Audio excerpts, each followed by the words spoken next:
Hi friends, piping எப்படி stitch பண்ணலான்னு பார்க்கலாம் வாங்க. அதுக்கு வந்து ஸ்கேல் அளவு கிராஸ் பீஸ் எடுத்து ஒன் சைடு மட்டும் தைச்சி விட்டுடுறேன். இப்போது நல்ல பக்கமும் ஒன்றா இருக்கிற மாதிரி வச்சு நெக்கில் வந்து 1/4 இன்ச்சு கேப்பில் தையல் போட்டு எடுத்துக்கலாம். இந்த மாதிரி கேர்வாக வர இடத்துல வந்து நீங்கள் பொறுமையாக திருப்பணும். அந்த மாதிரி திருப்பினா தான் உங்களுக்கு யூ ஷேப் வந்து கரெக்டாக வரும்.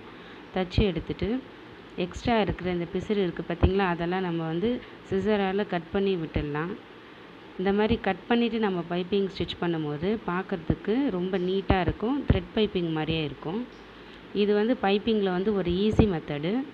இந்த மாதிரி நீங்கள் ஒரு தடவை ட்ரை பண்ணி பாருங்கள். ரொம்பவே நீட்டாக இருக்கும். உங்களுக்கு வேலையும் ரொம்ப ஈஸியாக இருக்கும். இந்த மாதிரி பொறுமையாக ஸ்டிச் பண்ணுங்கள். பைப்பிங் திருப்புறப்போ அவசரமாக பண்ணக்கூடாது. பொறுமையாக பண்ணிங்கன்னா தையல் மேலே வராமல் கரெக்டாக